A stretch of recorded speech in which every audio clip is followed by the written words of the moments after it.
Hi friends, welcome back to my channel. ఈరోజు మీకు ఈ సీరియల్లో ఏం జరిగిందో తెలుసుకోవాలి అనుకుంటున్నారా? అయితే వెంటనే మనం సీరియల్లోకి వెళ్ళిపోదాం. ఇక అవని అయితే రాజేంద్రకి టిఫిన్ ఇచ్చి, మావయ్య గారండి, మీరు ఇంతవరకు మేల్కొని ఉండకూడదు, ముందు మీరు టిఫిన్ చేసి వెళ్ళి నిద్రపోండి అని చెప్పడంతో ఇక రాజేంద్ర ఎంచక్క అందరం కలిసి కూర్చుని భోంచేసేవాళ్ళం. కానీ ఇలా ఎవరికి వాళ్ళు భోజనం చేయడం ఏంటో నాకు అస్సలు అర్థం కావట్లేదు అని చెప్పి ఇక రాజేంద్ర మాట్లాడుతుంటే ఇంతలో అక్కడికి అక్షయ్ వచ్చి, నాన్న, మీ బాధ నాకు అర్థమైంది, నేను రేపే వెళ్ళి శ్రీకర్ని అలాగే పల్లవిని తీసుకొస్తాను అని చెప్పడంతో ఇక కమల్ అయితే, అన్నయ్య, ఆ పల్లవిని ఈ ఇంటికి తీసుకురమ్మని ఎవరు చెప్పారు? అది మళ్ళీ ఇంటికొస్తే మళ్ళీ ఇంట్లో లేనిపోని గొడవలు మొదలవుతాయి అని చెప్పడంతో ఇక అవని అయితే, కన్నయ్య, నువ్వు ఊరుకో, నీకేం తెలీదు, కాస్త నేను చెప్పేది విను అని అంటుంటే, చూడండి వదిన, మీరు ఏం చెప్పినా వింటాను, కానీ ఆ పల్లవిని ఇంటికి తీసుకొస్తానంటే మాత్రం అస్సలు వినను. దయచేసి ఈ విషయంలో మాత్రం నా మాటని కాదంటే నేను కూడా ఈ ఇంటి నుంచి వెళ్ళిపోవాల్సి ఉంటుంది అని చెప్పి ఇక శ్రీకర్ అయితే వెళ్ళిపోతాడు. ఒక్కసారిగా కమల్ అయితే వెళ్ళిపోతాడు.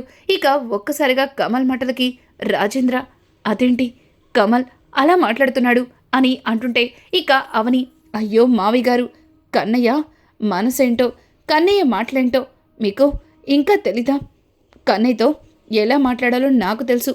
రేపు ఉదయాన్నే ఆయన నేను వెళ్ళి ముందు పల్లవికి నచ్చచెప్పి ఇక్కడికి తీసుకుని వస్తాము. ముందు మీరు ప్రశాంతంగా టిఫిన్ చేసి వెళ్ళి ట్యాబ్లెట్స్ వేసుకొని రెస్ట్ తీసుకోండి అత్తయ్య అని చెప్పి ఇక పార్వతికి సైగ చేయడంతో పార్వతి రాజేంద్రకి టిఫిన్ అయితే పెడుతుంది.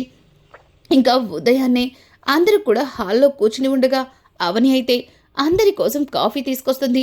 ఇక ఇంతలో పార్వతి, అమ్మ అవని, నువ్వు తిన్నావా అని అంటుంటే, అత్తయ్య, ముందు మీరు తినండి, తర్వాత నేను తింటాను అని అనేలోపే ఇక అక్కడికి అక్షయ్ వస్తాడు.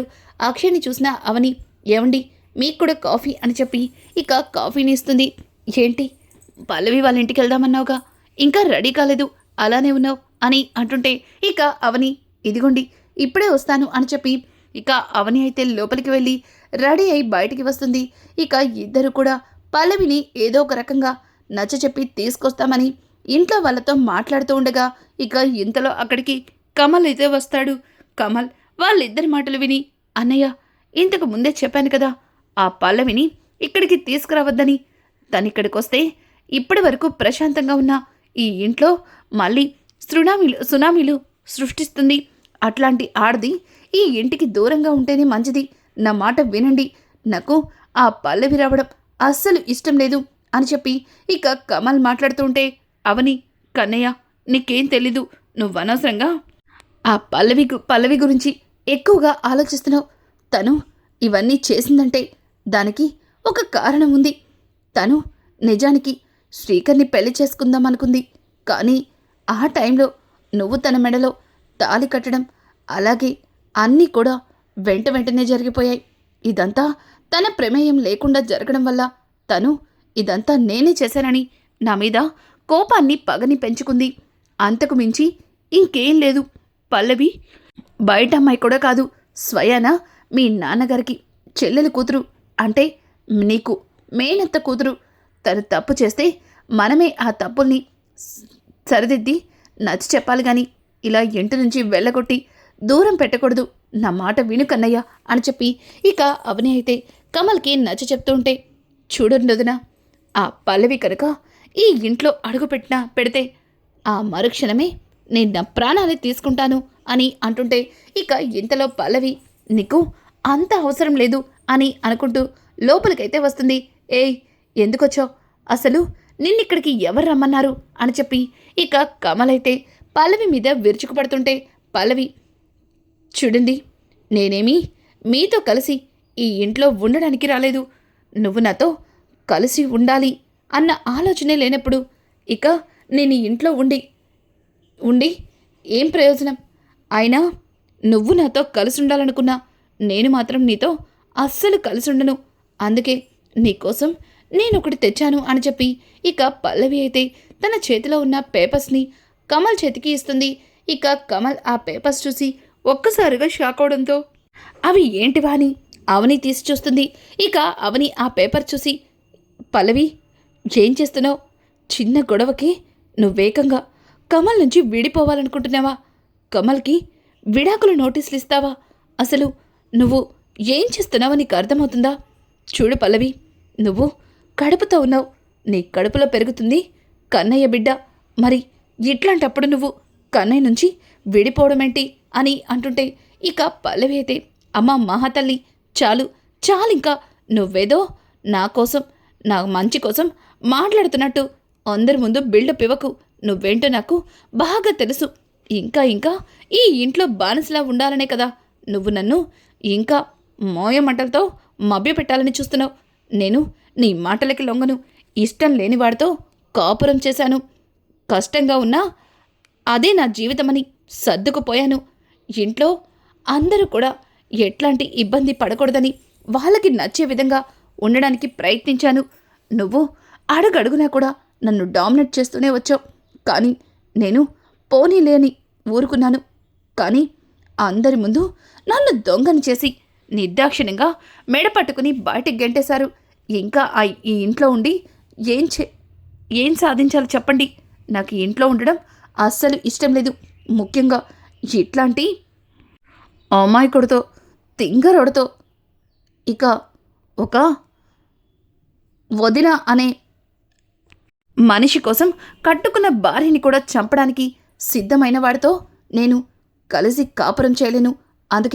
అందుకే ఇతని నుంచి నేను విడిపోవాలి అనుకుంటున్నాను.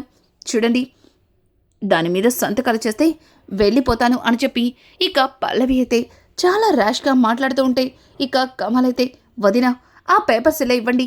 ఇప్పుడే సంతకాలు పెట్టి దీన్ని మోహాన కొడతాను. నేనేదో ఇదో పెద్ద అందాల అప్సరసని దీని మీద మోజుపడి పెళ్లి చేసుకోలేదు. ఆ రోజు నా కుటుంబం గౌరవం కోసం దీని మెడలో తాళి కట్టాను. కానీ ఇదేం చేసింది? నన్ను మోసం చేస్తూనే వచ్చింది. అలాగే దేవత లాంటి నీ గురించి అందరి ముందు నిన్ను తప్పుడు మనిషిలా నిలబెట్టింది. ఇట్లాంటి ఆడది ఈ ఇంట్లో ఉంటే ఈ ఇంట్లో వాళ్ళకి మనశ్శాంతే ఉండదు. దీన్ని ఇక్కడి నుంచి పంపించేయాలి అంటే ఆ కాగితాల మీద సంతకాలు పెట్టేయాలి.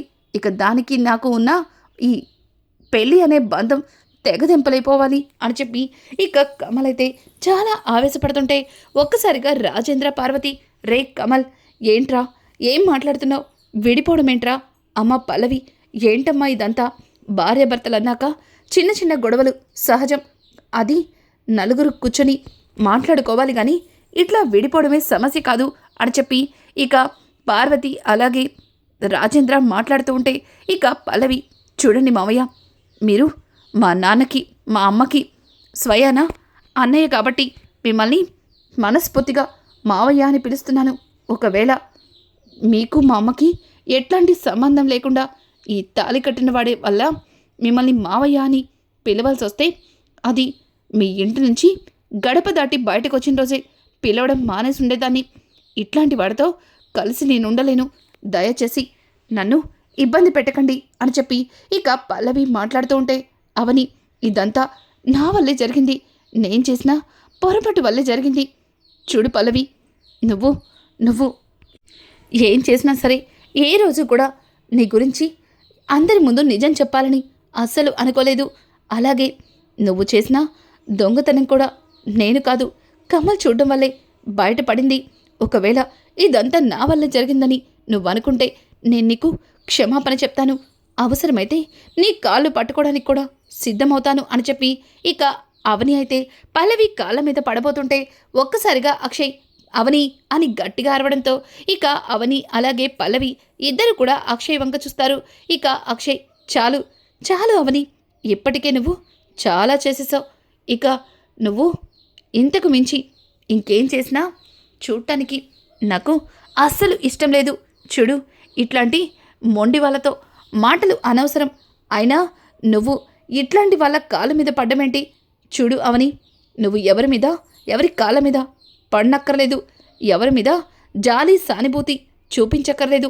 చూడు, తనకి మన మీద, మన కుటుంబం మీద అంత కక్ష ఉన్నప్పుడు తను ఈరోజు కాకపోయినా రేపన్నా మన ఇంట్లో అడుగు పెడితే కమల్ అన్నట్టు నిజంగానే ఈ కుటుంబం మరింత ముక్కలయ్యే అవకాశం ఉంది అని చెప్పి ఇక అక్షయ్ అయితే కమల్ని ఆ విడాకుల మీద సంతకాలు పెట్టమంటాడు.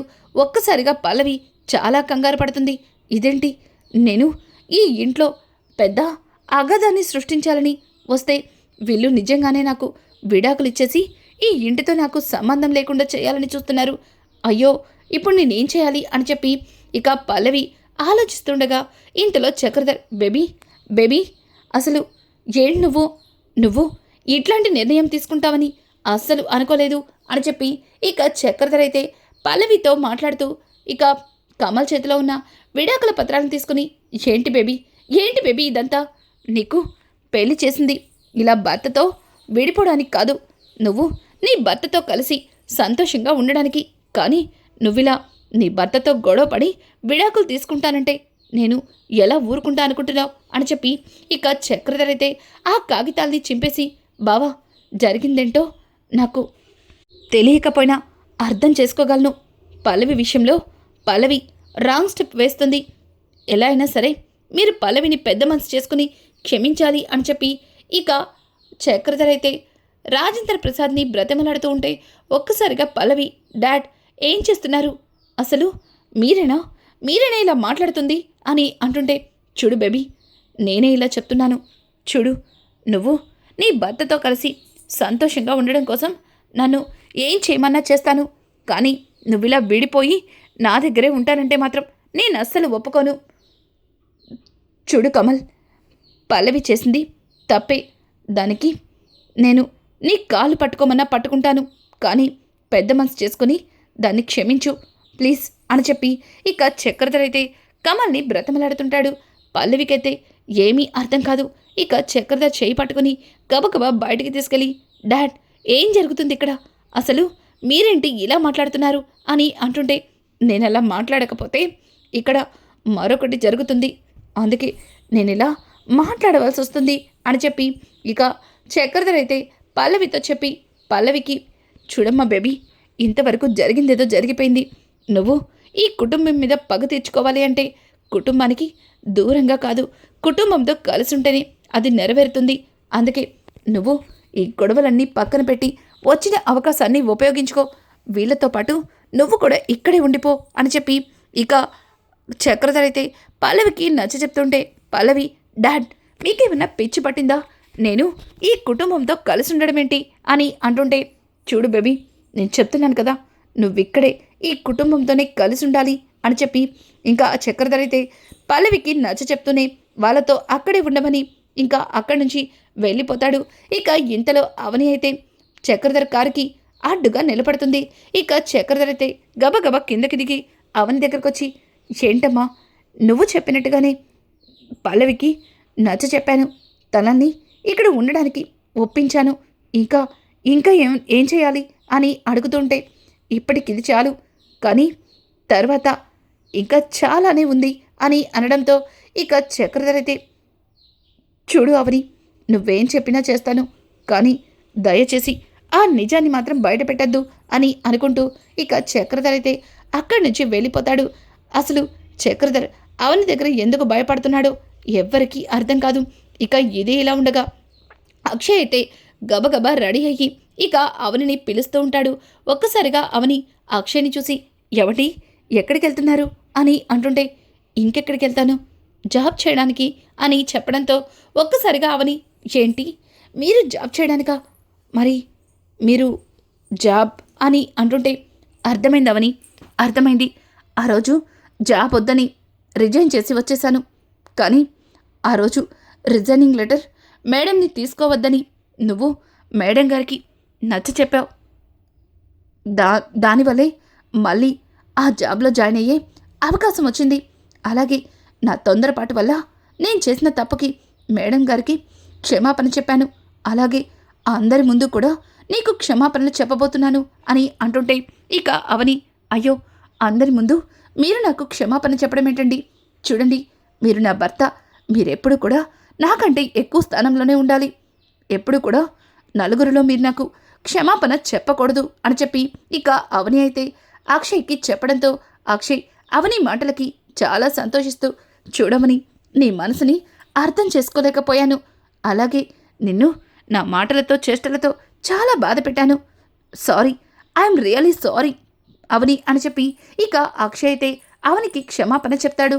ఇది ఇలా ఉండగా ఆ ఇంట్లో ఉన్న పల్లవి అయితే ఒక దగ్గర కూర్చుని ఫోన్లో ఏదో నొక్కుంటూ ఉండగా ఇక కమల్ అక్కడికొచ్చి, ఏయ్ ఏంటి తీరిగ్గా కూర్చుని ఫోన్ చూసుకుంటున్నావు? చూడు, ఇంతకు ముందులాగా ఈ ఇంట్లో పని వాళ్ళు లేరు, అన్ని పనులు మనమే చేసుకోవాలి. వెళ్ళి కిచెన్లో ఏదైనా హెల్ప్ చేయాలేమో చెయ్యి అని చెప్పడంతో ఒక్కసారిగా పల్లవి, చూడు బావా, నాకు పనులు చేత కావు. అయినా నేను ది గ్రేట్ చక్రధర్ కూతుర్ని. మా నాన్న కోట్లు సంపాదించాడు. ఆయన ఈ ఇంట్లో ఉండవలసిన గతి పట్టింది. అసలు మా నాన్న నన్ను ఇక్కడ ఎందుకు ఉంచాడో కూడా అర్థం కావట్లేదు. ఇప్పుడు నేను వెళ్ళి కిచెన్లో పని చేయాలా అని అంటుంటే ఇక కమల్ అయితే, చూడు, నీ సోదాపి ముందు నోరు మూసుకొని కిచెన్లోకి వెళ్ళి వేడివిడిగా నాకు పునుగులు వేసుకునిరా అని చెప్పడంతో ఒక్కసారిగా పల్లవి, ఏంటి పునుగులా? నేనా అని ఆశ్చర్యంగా చూస్తుంటే, అవును నువ్వే, వెళ్ళు, నాకు ఆకలిగా ఉంది అని చెప్పి ఇక కమల్ అయితే పల్లవిని అక్కడి నుంచి బయటకు నెడతాడు. ఇక పల్లవి అయితే, డాడ్, ఇదంతా పడలేకే కదా, నేను వీడితో విడిపోవాలని ఫిక్స్ అయ్యాను. కానీ వాటిని చింపేసి నన్ను ఇక్కడే పాతుకుపోమ్మని మీరు నన్ను ఇక్కడ వదిలేసి వెళ్ళిపోతారా చెప్తా అని చెప్పి ఇక పల్లవి అయితే బయటకు వెళ్ళి చక్రధర్కి కాల్ చేస్తుంది. ఇంకా చక్రధర్ పల్లవి ఫోన్ చేసి చాలా కంగారు పడతాడు. ఇక అక్కడే ఉన్న రాజేశ్వరి అయితే, ఏవండి, మన పల్లవి ఫోన్ చేస్తుందండి, ఫోన్ లిఫ్ట్ చేయకుండా ఫోన్ని అలా చూస్తున్నారేంటి అని చెప్పడంతో ఇక చక్రధర్, ఇప్పుడు కనుక నేను ఫోన్ లిఫ్ట్ చేస్తే ఎందుకు నన్ను ఆ ఇంట్లోనే ఉంచేశారు, నాకు ఎందుకు వీళ్ళతో కలిసి ఉండమని చెప్పారు అని రకరకాల ప్రశ్నలతో పల్లవి ఇప్పుడు నన్ను చాలా ఇబ్బంది పెడుతుంది. ఇప్పుడు నేనేం చేయాలి, పల్లవికి ఏం సమాధానం చెప్పాలి అని చెప్పి ఇక చక్రధర్ ఆలోచిస్తుండగా రాజేశ్వరి, ఏవండి ఏమైందండి, పల్లవి ఫోన్ చేస్తుంటే ఫోన్ లిఫ్ట్ చేయకుండా ఏదో పరధ్యానంగా ఆలోచిస్తున్నారు అని అంటుంటే, ఏం లేదులే, నువ్వు వెళ్ళి కాఫీ తీసుకురా అని చెప్పి ఇక చక్రధర్ అయితే అక్కడి నుంచి రాజేశ్వరిని పంపించేసి ఇక పల్లవి ఫోన్ లిఫ్ట్ చేస్తాడు. పల్లవి అయితే, డాడ్, అసలు ఏమైపోయారు, అసలు నిజంగా ఈరోజు ఉదయం మీరేనా వచ్చింది? నాకు మీ మాటలు ఇప్పటికీ కూడా నా చెవులో వినిపిస్తున్నాయి. మీరు మీరు క్షమాపణ చెప్పడం ఏంటి, పైగా ఈ కుటుంబంతో నేను కలిసి ఉండడం ఏంటి, నాకు చాలా ఇరిటేట్గా ఉంది డాడ్, నాకు అసలు ఇక్కడ ఒక్క క్షణం కూడా ఉండాలనిపించట్లేదు అని చెప్పి పల్లవి మాట్లాడుతూ ఉంటే పల్లవి మాటలకి చక్రధర్, చూడు బేబీ, నువ్వు కమల్ని ఇష్టం లేకుండానే పెళ్లి చేసుకోవచ్చు, కానీ కమల్ బిడ్డ నీ కడుపులో పెరుగుతుంది. మరి ఇట్లాంటప్పుడు నువ్వు కమల్తో గొడవపడి పుట్టింట్లో ఉంటే రేపొద్దున పిల్లాడు పుట్టిన తర్వాత మా నాన్న ఎక్కడా అని అడిగితే ఏం సమాధానం చెప్తావు? అప్పుడు కమల్ కూడా నీ దగ్గరికి రాకపోవచ్చు. అందుకే మీ ఇద్దరి మధ్యలో జరిగిన ఈ గొడవని దూరం చేసి మళ్ళీ మిమ్మల్ని ఒక్కటి చేయడం కోసమే అలా చేశాను. సారీ సారీ బేబీ అని చెప్పి ఇక చక్రధర్ అయితే పల్లవికి క్షమాపణ చెప్తుంటే పల్లవి, డాడ్, మీరేం చేస్తున్నారో నాకు అస్సలు అర్థం కావట్లేదు. మీరు వీళ్ళకి క్షమాపణ చెప్పడమేంటో, ఎప్పుడో పుట్టే నా బిడ్డ కోసం ఆలోచించడమేంటో, అసలు మీరేం చేస్తున్నారో మీకేమన్నా అర్థం ఉందా అని చెప్పి ఇక పల్లవి కోపంగా కాల్ కట్ చేస్తుంది. ఇక చక్రధర్ అయితే జరిగింది గుర్తు చేసుకుంటాడు. చక్రధర్ కారులో వస్తుండగా సడన్గా పల్లవి అలాగే అవని కారు ముందు నుంచుంటుంది. ఇక కారు ముందు నుంచున్న అవనిని చూసి చక్రధర్ కిందికి దిగి వెటకారంగా నవ్వుతూ, ఏంటి రోడ్డుని పడేసరికి నా కాళ్ళ మీద పడాలని వచ్చావా? చూడు, నువ్వు నా కాళ్ళ మీద పడ్డా అలాగే నన్ను ఎంతలా బ్రతిమలాడినా నేను నీకు చిల్లి గవ్వ కూడా ఇవ్వను. ఇక మీరు అందరూ కలిసి నా కూతుర్ని ఇంటి నుంచి బయటికి పంపించేశారు, దానికి మీరు ఇంతకింత అనుభవిస్తారు అని చెప్పి ఇక చక్రధర్ అయితే అవనికి వార్నింగ్ ఇస్తుంటే అవని, చూడండి బాబాయ్, ఎన్ని రోజులు మీరు ఏం చేసినా సరే చూసి చూడనట్టుగా ఊరుకున్నాను, కానీ ఇకపై మీరేం చేసినా అడుగడుగున మీకు అడ్డు పడుతూనే ఉంటాను అని ఇక అవని మాట్లాడుతూ ఉంటే ఒక్కసారిగా చక్రధర్ చాలా కోపంగా అవని మీదకి వెళ్తుంటాడు. అలా అవని మీదకి వెళ్తున్న చక్రధర్ చెంప చెల్లుమౌ అనిపిస్తుంది. ఒక్కసారిగా చక్రధర్ తనని ఎవరు కొట్టారా అని తల పక్కకి తిరిగి చూసేసరికి అక్కడ అవని తల్లైన మీనాక్షి అయితే కనిపిస్తుంది. మీనాక్షిని చూసిన చక్రధర్ మీనాక్షి అని అనడంతో ఇక రేయ్ నీచుడా, నువ్వు ఇంట్లాంటి దుర్మార్గుడువనే నీ నుంచి నా పిల్లల్ని తీసుకుని దూరంగా వచ్చేశాను.